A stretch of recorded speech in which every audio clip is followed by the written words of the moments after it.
Bueno, me compartió para pues saber más o menos qué temitas íbamos a platicar. Y fíjense que estaba revisando que este tema que Tania asignó estaba programado, creo que para el último jueves de marzo.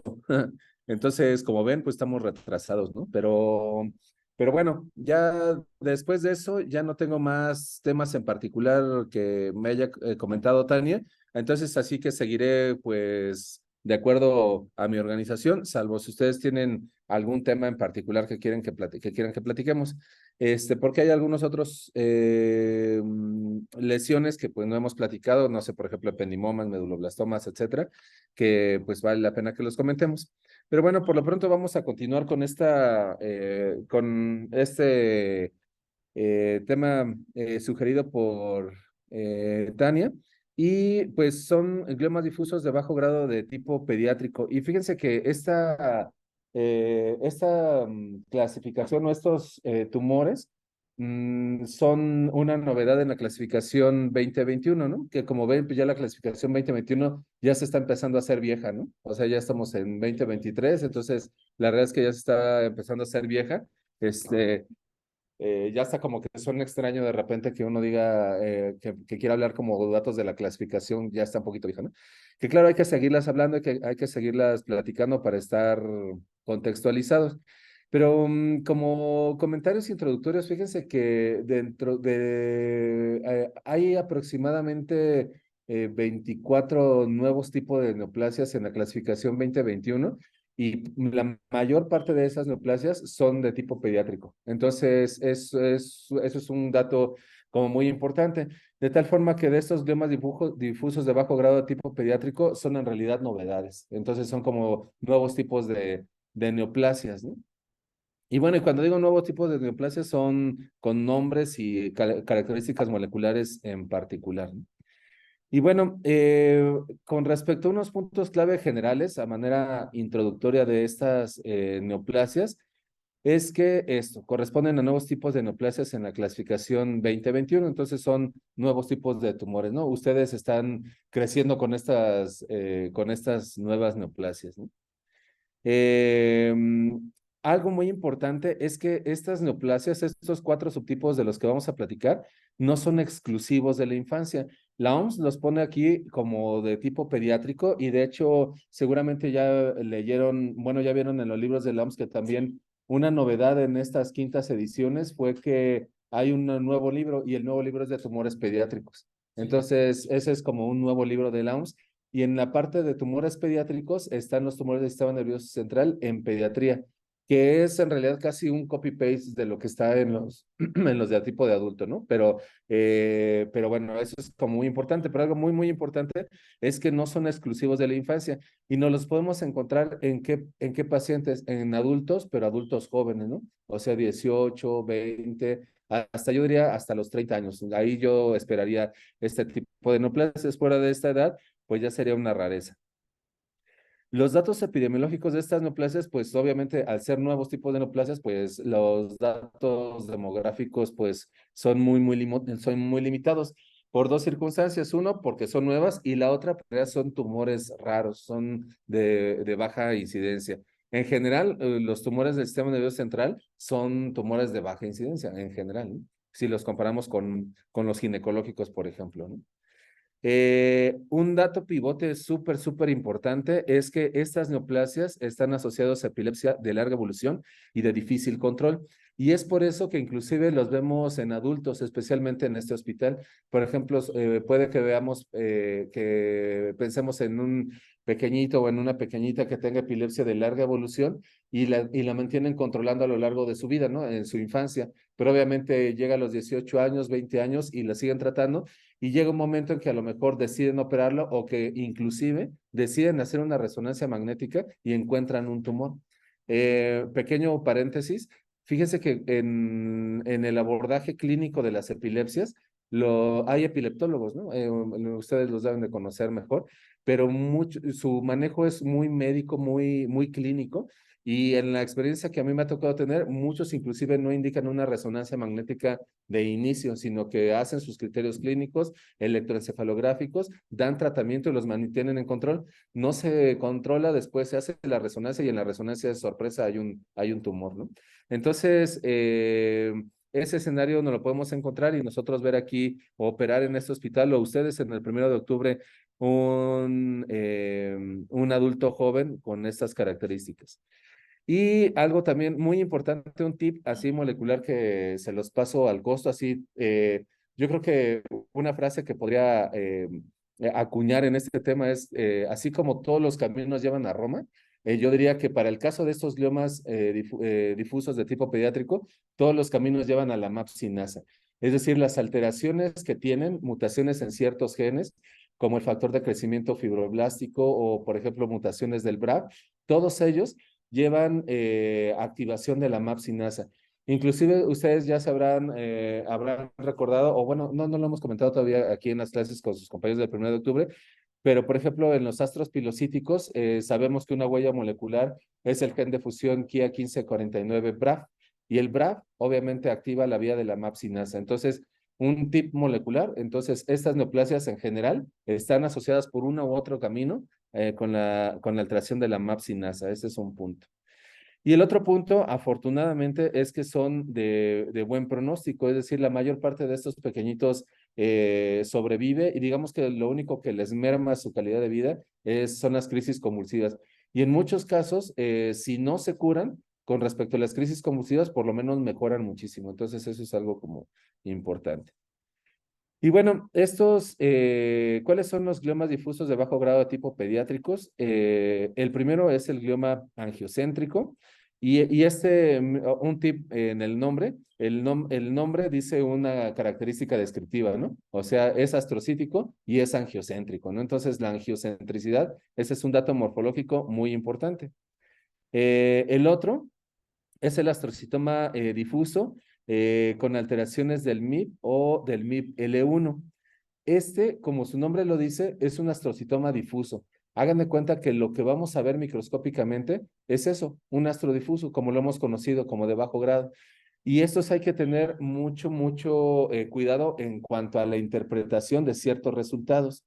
Por ejemplo, imagínense que vemos un joven de 20 años con crisis convulsivas de larga evolución y tiene un tumor temporal. Entonces lo operan, lo resecan y nosotros vemos morfológicamente un astrodifuso, así muy similar, adivinen a cuál, al astrocitoma difuso IDH mutado. Hagan de cuenta, esa morfología se empalma, es como muy similar. Pero, sin embargo, este es un tumor completamente diferente, molecularmente es completamente diferente y clínicamente es completamente diferente. Entonces, el punto es que si nosotros protocolariamente hacemos, por ejemplo, IDH, pues, ¿cómo lo esperarían? Negativo. O sea, porque estos tumores no guardan relación o no tienen un estatus fisiopatogénico con el IDH. Entonces, si nosotros hacemos IDH a este tumor que es un astrostoma difuso, va a ser IDH wild type, pero digamos que eso es lo normal, digamos, eso es lo esperado.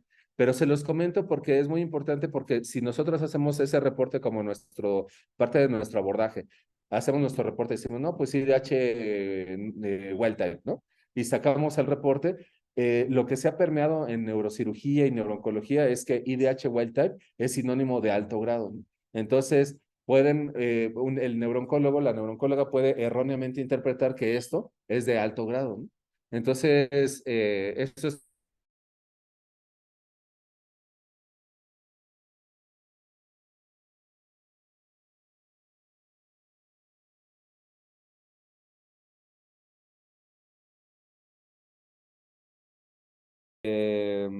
lo polimorfo está en el sentido de que puede parecer un oligodendroglioma.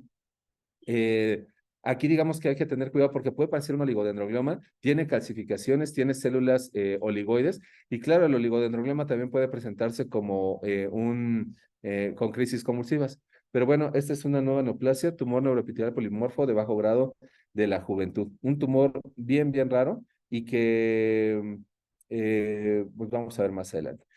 Y el otro es el glioma difuso de bajo grado con alteración de la MAP-sinasa. Pues así se llama. Entonces, pues así se llama. Estoy pensando cómo decirles lo que tengo en mente. Eh, eh, bueno, lo que les quiero decir es que seguramente esta nomenclatura va a cambiar. O sea, porque, por ejemplo, el glioma difuso de bajo grado con alteración de la MAP-sinasa, el tumor neuroepitelial polimorfo, es un glioma difuso de bajo grado que tiene alteración de la MAP-sinasa. Entonces, en particular, yo creo que esa nomenclatura va a cambiar en el futuro, ¿no? Seguramente se van a encontrar algunas alteraciones moleculares más específicas que lo puedan clasificar un poco mejor, pero este nombre me parece un tanto inadecuado porque todos los que están aquí son difusos, son de bajo grado y todos tienen alteración de la MAP-sinasa, como les dije, por una vía o por otra, ¿no? Bueno, muy bien.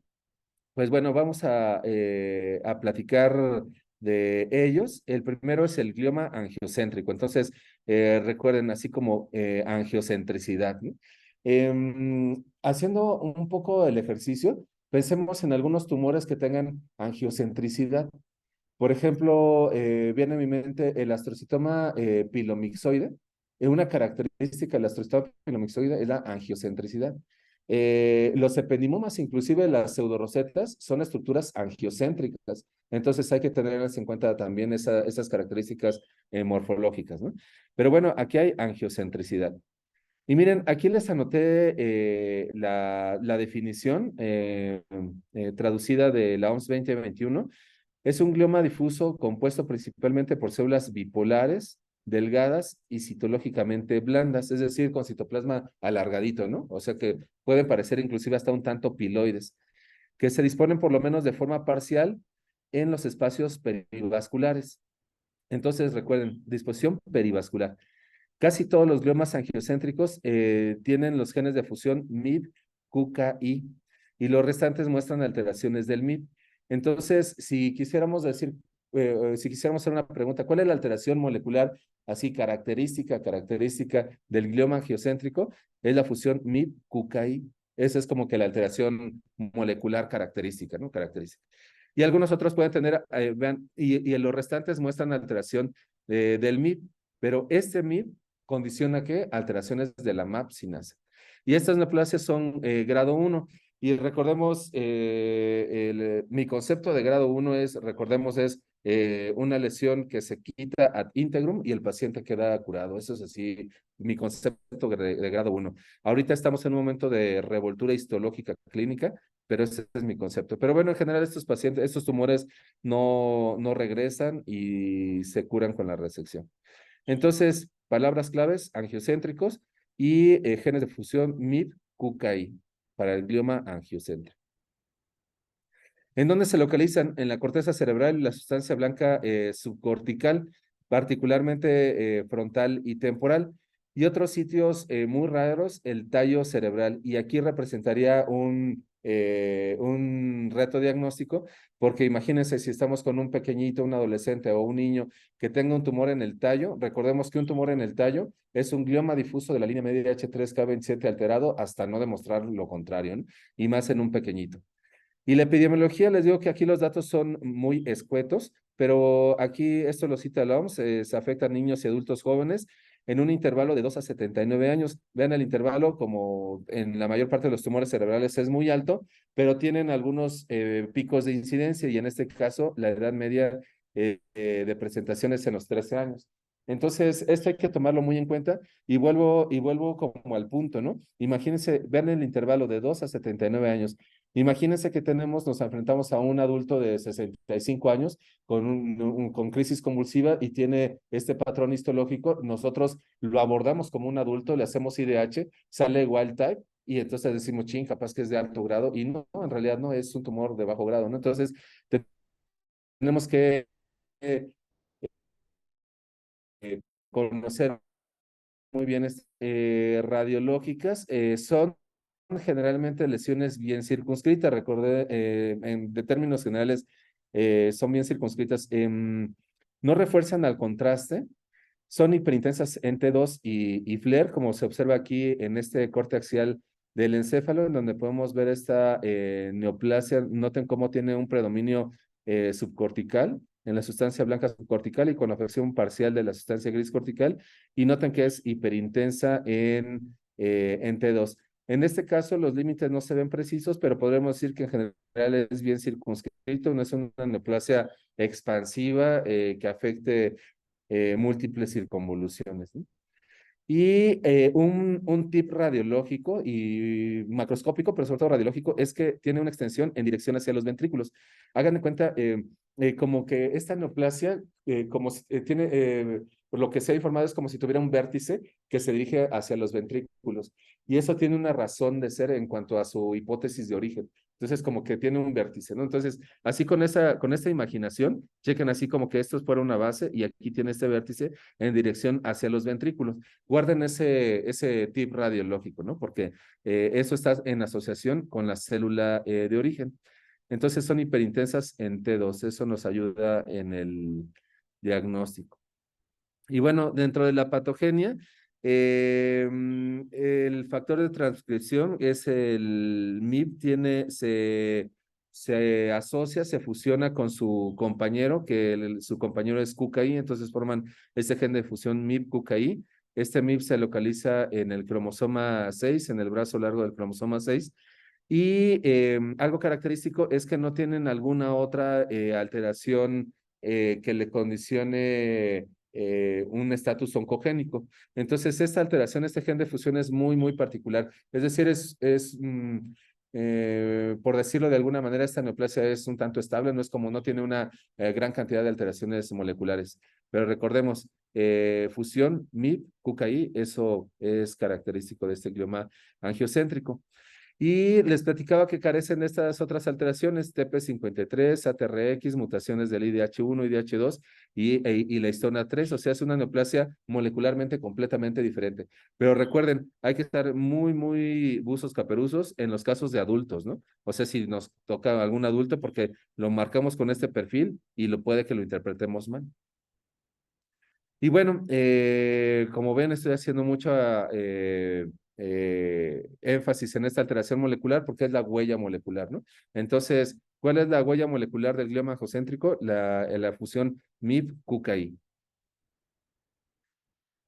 Y bueno, dentro de los perfiles de mutación, de metilación, pues como ustedes saben, las herramientas moleculares que hay en la actualidad en el mundo, es que, ¿saben cómo lo interpreto de una manera así como muy, muy simple? O sea, cuando no sabemos morfológicamente, no somos concluyentes, la inmuno no es muy concluyente, entonces le preguntamos al perfil de metilación, oye, dime a qué se parece. Tampoco es que sean precisos los perfiles de metilación, ¿no? Sino que nos dice las alteraciones moleculares tiene un perfil que se parece a este grupo de tumores. En ese sentido, estos perfiles de metilación, el glioma angiocéntrico, se aproxima a otros tumores con alteraciones del MIB, como cuáles, como los astrocitomas difusos pediátricos MIB o MIB-L1 alterado. Es decir, como que recuerden, todos los caminos llevan a la alteración de la MAP sinasa, ¿no? Entonces están todos como en una misma bolsita, ¿no? Y la activación del MIB, pues activa la vía de señalización de la MAP sinasa, al igual que casi todos los gliomas de bajo grado de tipo pediátrico. Entonces, esto es algo muy importante. Y morfológicamente, ¿cómo se ven? Pues un punto es la angiocentricidad, ¿no? Aquí en esta fotomicrografía observamos vasos y vean cómo están dispuestos en la periferia. Y de hecho, inclusive hasta como que recuerda un tanto a estructuras como pseudoroseta, ¿no les parece? Inclusive ven aquí en esta fotomicrografía, noten los vasos, estas prolongaciones del citoplasma concéntricas de las células neoplásicas y los núcleos en la periferia. Entonces, la angiocentricidad es un dato histológico pivote. Sin embargo, también puede tener áreas un poco más celulares, compactas, con células fusiformes. Recuerden que las células tienden a ser bipolares y se pueden organizar en pequeños fascículos. Cuando vemos este patrón histológico, ¿qué diagnóstico diferencial tendríamos? Por ejemplo, ¿qué otro tumor de bajo grado puede tener un patrón fusiforme? Pues un tumor que tiene cuerpos eosinófilos granulares, que puede tener pleomorfismo nuclear importante y que puede tener cambios jantomatosos. Entonces, pues estamos hablando del jantoastrocitoma pleomórfico, ¿no? Ese tumor también puede tener estos cambios fusiformes. Y puede tener áreas microquísticas o mixoides y vean, puede tener formaciones luminales. Esto es algo muy importante. Formaciones luminales paranucleares positivas con antígeno de membrana epitelial.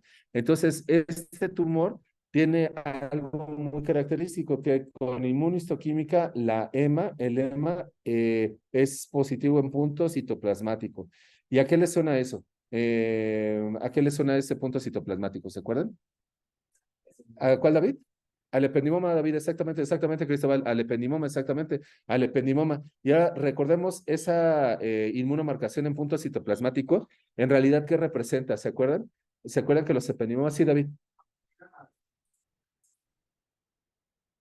Exactamente, o sea, había tendencia a formar estructuras luminales y en esas estructuras luminales hay microvellosidades que son positivas para el EMA, ¿no? Bueno, y fíjate, David, recordando un poco a los ependimomas, en los ependimomas supratentoriales, ya ves que hay los ependimomas supratentoriales, hemos platicado que hay intraventriculares y extraventriculares. ¿Y te acuerdas, David, aprovechando cuál es la célula de origen, la hipótesis de los extraventriculares?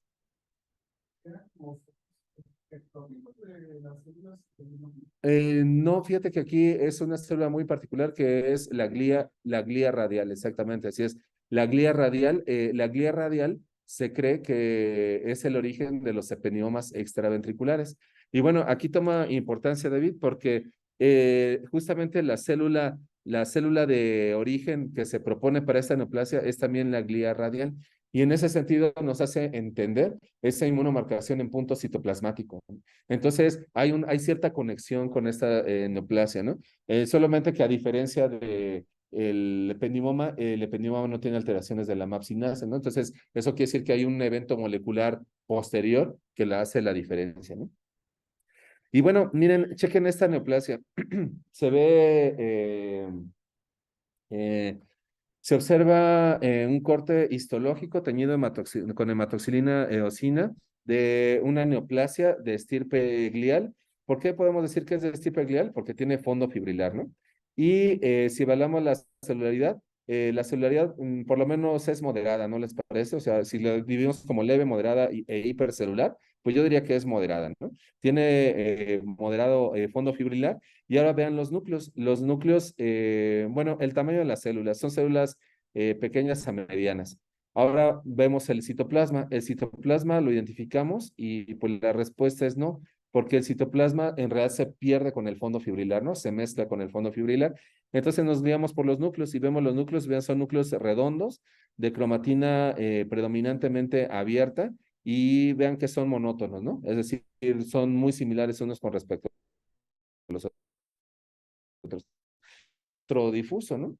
Entonces, este astrodifuso, en realidad yo creo que, puesto que hay algunas otras neoplasias que tienen ese patrón de crecimiento, yo creo que ahora ese patrón de crecimiento difuso lo vamos a interpretar así, como un patrón histológico. O sea, este tumor tiene un patrón de crecimiento difuso, de astrodifuso de bajo grado, pero eso en realidad ahora ya se ha convertido en un patrón. Entonces, en ese sentido, aquí hay un patrón. Y miren, un patrón difuso. Y miren, seguramente aquí ya identificaron, miren, ahorita como que vi unas células un poco diferentes, ¿no? Ustedes las notaron también. Miren, por ejemplo, esta es un poquito diferente. Y concretamente, neuronas. Miren, aquí esta. Aquí hay una neuronita. Ah, miren, ya la vi mejor. Aquí hay una neurona. Notan la forma un tanto piramidal. Chequen esta que está aquí en este ángulo. Vean esta neurona ovoidea con la sustancia de Nissen en la periferia. Y bueno, ¿esto qué denota? Infiltración cortical. Recuerden, son lesiones córticos subcorticales. Pero hay que estar superbuzos, caperuzos, porque estas neuronas, imagínense, vemos estas neuronas, ¿cuál sería nuestro diagnóstico diferencial? Ganglioglioma, ¿no? Y más si está en el contexto de crisis convulsivas. Entonces, solamente el tip con las células del ganglioglioma es que las células deben de ser dismórficas y la otra es que usualmente son CD34 positivas, usualmente, ¿no? Y bueno, movemos la laminilla y checa aquí, Mitzi. Aquí ya se ve un tanto diferente, ¿verdad? Ya vemos el patrón difuso que vimos hace un momento. Aquí ahora inclusive podemos percibir que las células neoplásicas están organizadas como en pequeños nidos, ¿no? Y además ahora ya tiene el dato característico morfológico, ¿no, Mitzi? ¿Que cuál es de este tumor? Mitzi. La angiocentricidad, exactamente, así es. Entonces, mira, Mitzi, ahora vemos angiocentricidad. Aquí vemos muy bien el vaso y las células neoplásicas en la periferia y el citoplasma que lo emiten en dirección hacia el vaso. Y miren, ahora aquí vemos en estos nidos angiocentricidad, angiocentricidad, aquí hay angiocentricidad, angiocentricidad. Ahorita vino a mi mente el linfoma que vimos el lunes, ¿se acuerdan? Que la angiocentricidad era otra característica a propósito de ese tema. Y miren, chequen aquí, vean como más importante. Esta neoplasia, miren cómo en algunos espacios como que se abre y las células como que parecen revestir algunos de estos espacios como lo vemos en esta zona. Lo describo como detalles como muy particulares. Vean aquí nuevamente la angiocentricidad. Entonces, la angiocentricidad es el dato pivote en esta neoplasia, ¿no? Muy importante tomarlo en cuenta. Y sin embargo, miren, hay que estar muy alertas porque vean aquí en la morfología se ve un tanto distinta. Vemos el fondo fibrilar, aquí yo diría hasta nos recuerda a un aspecto piloide. Aquí, vean, esto, aquí no se ve la angiocentricidad como aquí, digamos, esto es del libro de Atlas, pero ven aquí como esta disposición es un tanto como perivascular, ¿no? Y vean estos espacios como aquí parecen como revestir algunos pequeños espacios como si tuviera un aspecto como neuroepitelial, ¿no? ¿Alguno de ustedes les evoca algún tumor este aspecto? Era cuando el mamá ya estaban totalmente maduros. Exactamente, Diego, exactamente así es. En los ependiomas, ¿te acuerdas que habíamos dicho características histológicas muy particulares, ¿no? Uno, pseudorosetas, clasiquísimas. Otra, rosetas, que puede que las damos o no. Y la otra, el grado máximo de diferenciación de los ependimomas es la formación de canales ependimarios. Entonces, en las fotos que comparte la OMS y en algunos casos, pues mira, aquí como que recuerda, como que remeda, en mi opinión, una especie como de canal ependimario. Y sabes, yo lo asocio a este origen a partir de la glía radial, o sea, como que tiene pequeños detalles que nos recuerdan un tanto a un ependimoma, ¿no? Y miren, aquí inclusive hasta parecería como varias pseudorosetas ahí como que todos agrupadas, pero bueno, en realidad son gliomas angiocéntricos. Y de hecho, pues en realidad un diagnóstico diferencial sería un epenioma extraventricular, ¿no? Ese sería un diagnóstico diferencial histológico.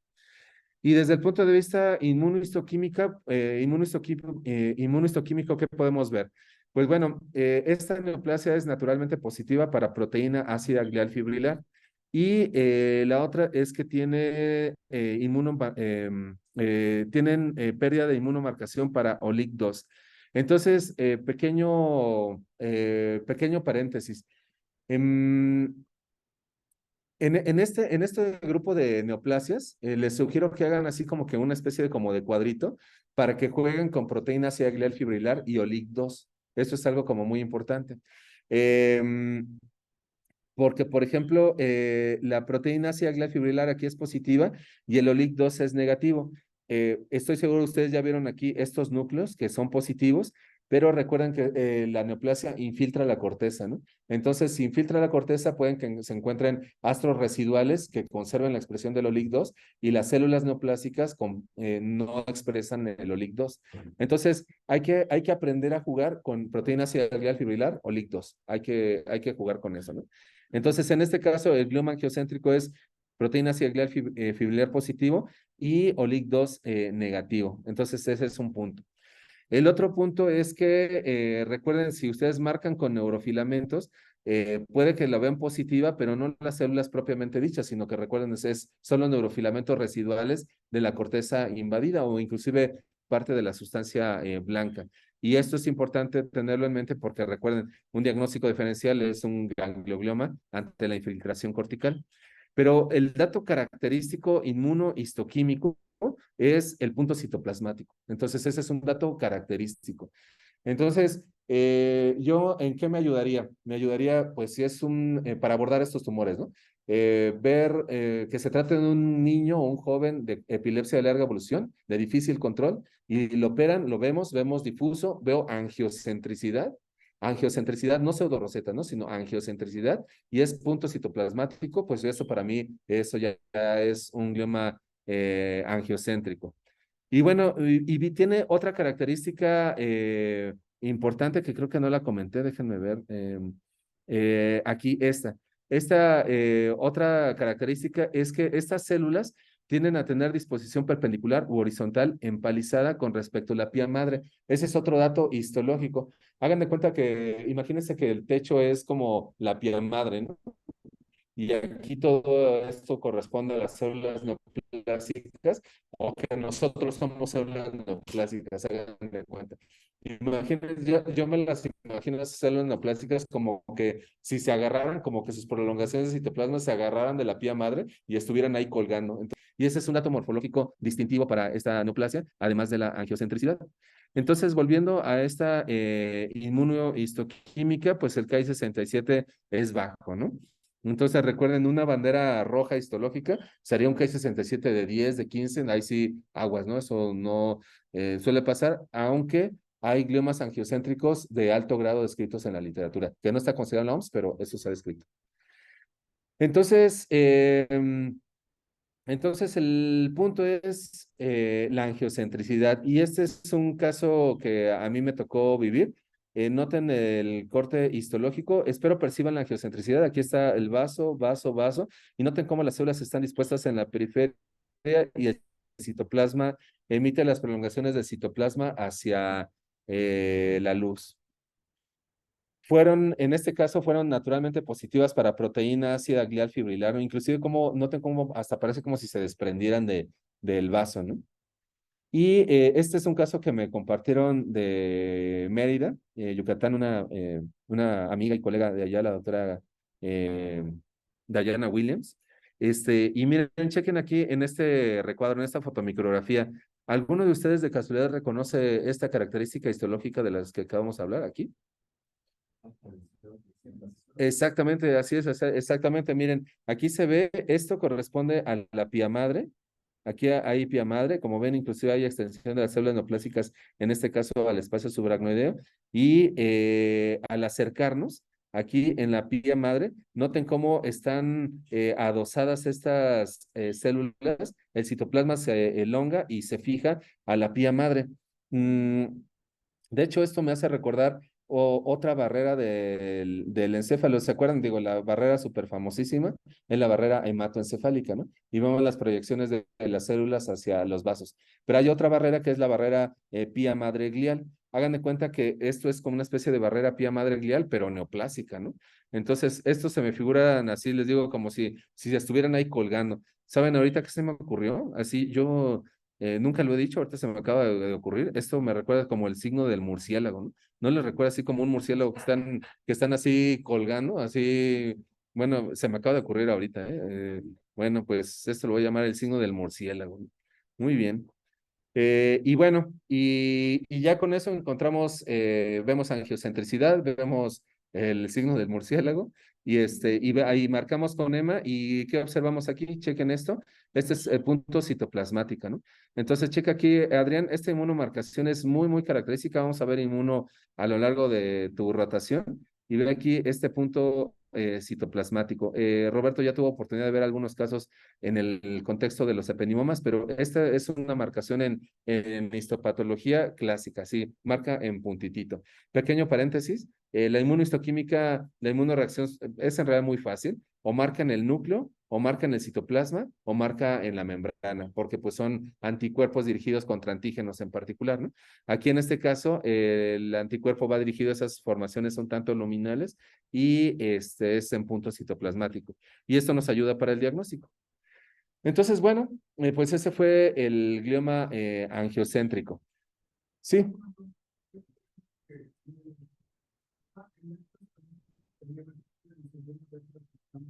Ah, no, aquí no, no, no, no. Aquí hay angiocentricidad, pero no hay angiodestrucción. Y eso es algo como muy importante, que bueno que lo comentas, porque en el linfoma hay angiocentricidad y angiodestrucción. Y con el retículo se forman capas concéntricas de retículo entremezcladas con las células neoplásicas, ¿no? pero ahí hay angiocentricidad y angiodestrucción. Aquí no hay angiodestrucción. Si viéramos eso, pensaríamos inclusive en un tumor de alto grado, ¿no? Así es. Ok, perfecto, muy bien. Pues ahora vamos a platicar sobre las características del astrocitoma difuso con alteraciones del MIB o del MIB-L1. Y recuerden, MIB, ¿a qué lo asociamos? Alteración de la vía MAP sinasa, ¿no? MAP sinasa. Y esta es la definición de la OMS, ¿verdad? Neoplasia astroglial difusa, infiltrante, compuesta por células monomorfas con alteraciones genéticas en el MIB o el MIB-L1. Y estas neoplasias son grado 1 de la OMS. Entonces, fíjense que en este caso, este tumor, la OMS nos pone un reto muy particular. El glioma angiocéntrico, necesitamos biología molecular, necesitamos hacer MIP-QKI. La respuesta es no, ¿no? O sea, lo podemos resolver con histología, inmunohistoquímica y los datos clínicos lo resolvemos, ¿no? Sin embargo, este tumor sí, la OMS nos pone un reto porque dice, no, tienes que demostrar la alteración del MIP. Bueno, pues, entonces, dentro de las características, como ya lo habíamos platicado, esta neoplasia también está asociada a epilepsia resistente al tratamiento. Generalmente se presenta en los niños, es por eso que se engloba dentro de los de tipo pediátrico y forma parte de estos tumores asociados a epilepsia de larga evolución. Entonces, algo que vale la pena recordar es, si nuestro paciente tiene epilepsia de larga evolución, debemos de tener ya varios sets de diagnósticos de posibles tumores, ¿no? Como el jantoastrocitoma, el ganglioglioma, estos astrocitomas difusos de tipo pediátrico. La edad de presentación media es de 10 años y la OMS cita que la edad media al momento de la cirugía es de 29 años. Y la razón es por la que les acabo de comentar, o sea, los tratan a los pacientes, ven una neoplasia o una lesión que está bien circunscrita, que no evoluciona, que no crece nada, lo mantienen en vigilancia, le dan tratamiento, pero llega un momento en que las crisis convulsivas no mejoran o son todavía, o lo peor, aumentan y se posterga la cirugía hasta los 29 años, ¿no? Eh, al tiempo medio de la cirugía a partir del inicio de la epilepsia lo citan que es a los 15 años de manera general. Y esta neoplasia, pues miren, son lesiones generalmente bien circunscritas, como lo podemos observar aquí en esta resonancia magnética que comparte la OMS. Noten aquí, estos son cortes axiales en distintas ponderaciones, T1, T2 y secuencia FLAIR. Y en el T1, noten cómo tiene contraste y noten la neoplasia que es en general bien circunscrita. Eh, mm, Dicho sea de paso, ese término de astrosistema difuso va más en el sentido del crecimiento histológico, ¿no? O sea, se ve que tienen un patrón difuso, como les comentaba hace un momento. Es bien circunscrita, es hipointensa en T1 y vean, en T2 aumenta la intensidad, una intensidad que no llega a ser similar al líquido cefalorraquídeo, pero hay aumento de la intensidad. Y en la secuencia FLAIR también tiene aumento de la intensidad y en difusión no presenta restricción. Entonces, es una neoplasia que radiológicamente se ve de bajo grado, ¿no? Se ve como muy tranquila. Y bueno, el MIB y el MIB-L1, que son los genes que les dan el nombre a esta neoplasia, son actividades transcripcionales en la proliferación celular. Entonces, bueno, hay que tomar en cuenta esto con reserva. Son factores, actividades, fíjense, activadores transcripcionales, ¿no? ¿Eso qué quiere decir? Que sintetizan ARN mensajeros para sintetizar posteriormente proteínas, ¿no? Y que participan en la proliferación celular, sí, pero bueno, al ser de bajo grado, esa proliferación celular, por alguna circunstancia, está disminuida o detenida, ¿no? Entonces, debemos de entender muy bien la manera en que se cita esto de proliferación celular. Esto no quiere decir que sea de proliferación celular elevada. Y cuando se secuencian estos genes, generalmente se encuentran fusiones, así como encontramos genes de fusión con MIP-QKI, que eso es sinónimo de glioma angiocéntrico. Aquí puede haber MIP o MIP o L1 con algunos otros compañeros, o sea, genes compañeros de fusión, como por ejemplo este PCDHGA1, MMP16, MAM-L2. Entonces pueden haber combinaciones, ¿no? MIP con cualquiera de estos tres o MIP-L1 con cualquiera de estos tres. Entonces, encontrar esos genes de fusión ya hace el diagnóstico, ¿no? Entonces, les digo que aquí este sí es un reto diagnóstico porque el diagnóstico es molecular. Vamos a ver ahorita cómo podemos parafrasearlo. Sí, Emiliano. Entonces, sospechando de este tipo de neoplasias, pero no tenemos para poder demostrarlo, con caso de difuso, no.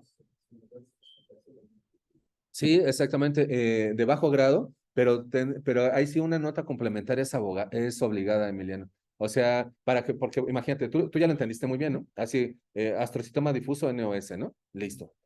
Sin embargo, si ese reporte lo lee alguien más, lo puede malinterpretar, ¿no?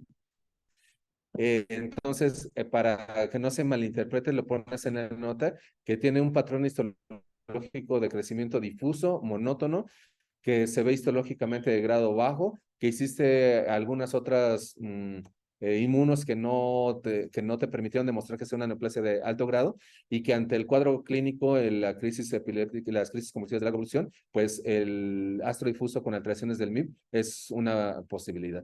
Entonces sí, esa sería la manera en parafrasearlo, ¿no?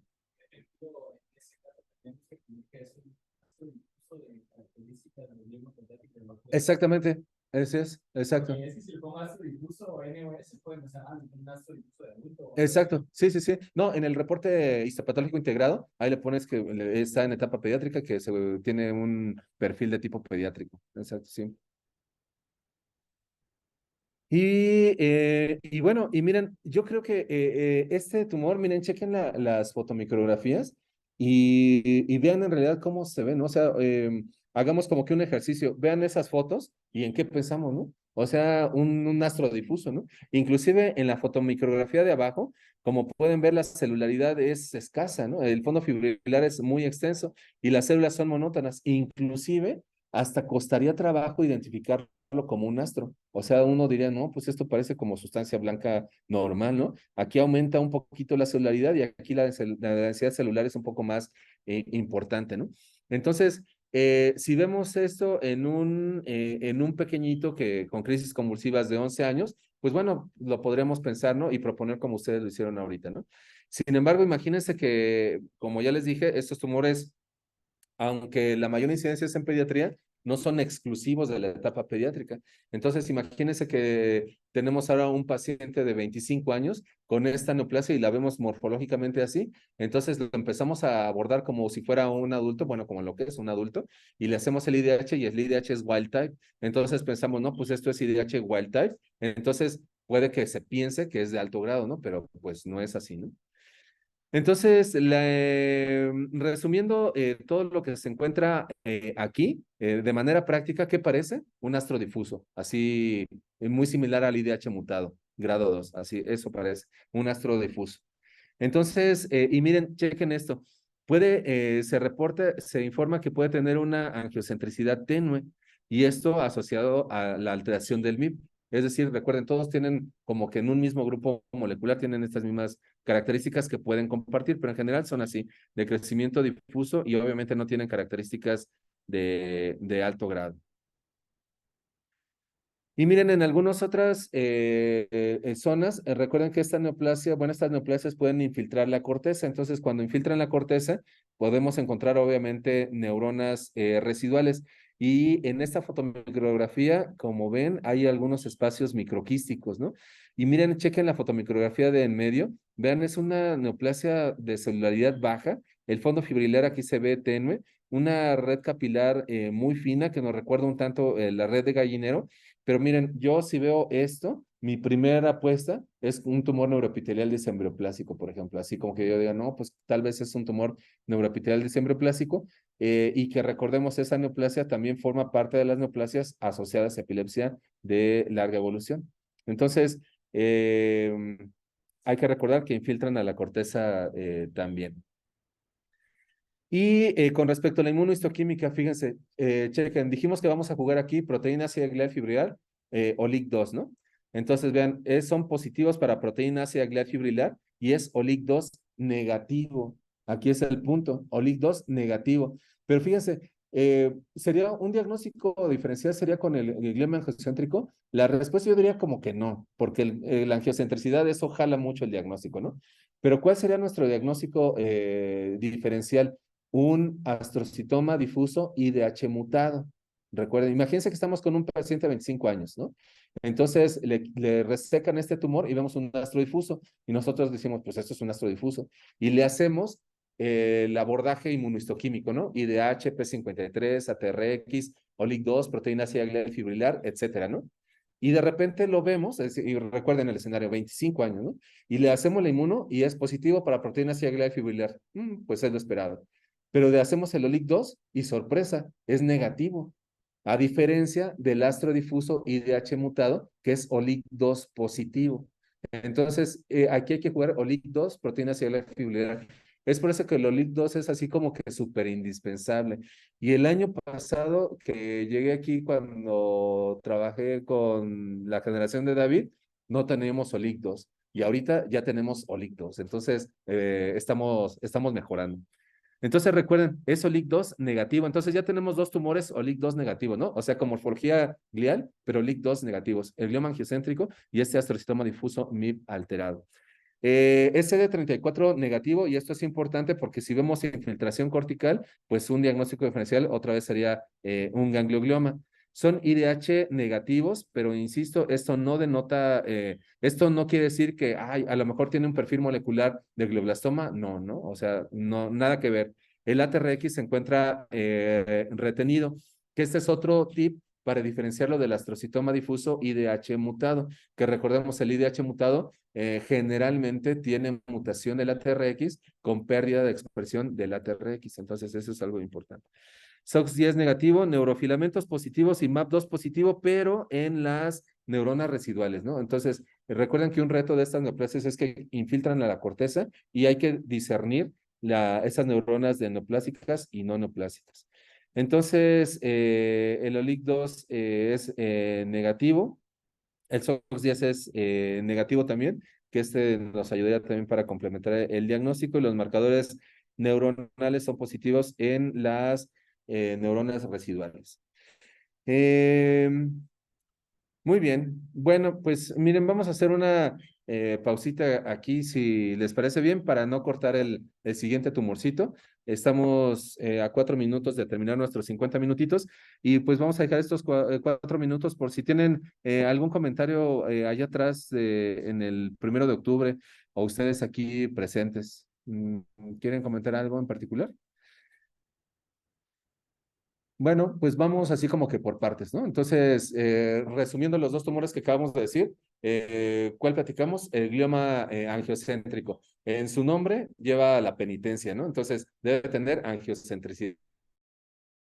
¿Cuál es el perfil inmunohistoquímico? Pues es OLIG2 negativo y es OLIG2 negativo y proteína celular positiva. Tienes toda la razón del mundo, Cristóbal. MIB, QKI es la huella molecular, es el gen de fusión más frecuente que presenta ese tumor, que ahorita lo tenemos como un dato agregado. Afortunadamente podemos resolver el diagnóstico con inmunohistoquímica. Y el otro tumor, ¿cuál es? Es el glioma difuso MIB alterado o MIB-L1 alterado, que también es OLIG2 negativo, proteína celular positiva. ¿Y cuál es la morfología? Se ve como un astro difuso, ¿no? Así, difuso, difuso. Ok, pues muy bien. Si no tienen algún comentario del otro lado de la pantalla, allá en el 1 de octubre, pues pues seguimos con esta misma línea el siguiente jueves. ¿Les parece bien?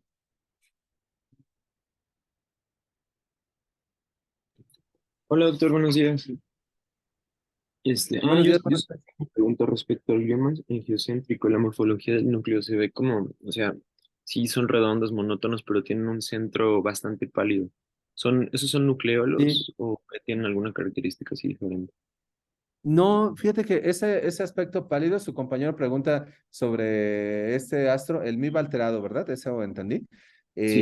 Que tiene núcleos como muy pálidos y comentaba que él percibía a lo mejor nucleolos, ¿no? Entonces, no, la respuesta es no, no tiene nucleolos. Eso pálido que se ve es la cromatina, ¿no? La cromatina que de una manera general pues hay eucromatina y heterocromatina. Y la heterocromatina es compacta y cuando abunda la heterocromatina se ve muy moradito el núcleo. Y cuando hay eucromatina, lo que predomina es la cromatina abierta y tiende a verse el núcleo. Y de ahí, pues hay mezclas, ¿no? Hay algunos tumores, algunas células neoplásicas que tienen más eucromatina que heterocromatina. En el caso del MIB alterano, tiene un poco de más eucromatina y es lo que hace que se vea pálido. Pero, sin embargo, no se ve nucleolo. Pero eso es algo Sí, muy es verdad. importante. Núcleo los ve Cuando más intensos, ¿no? Sí, exacto, exacto.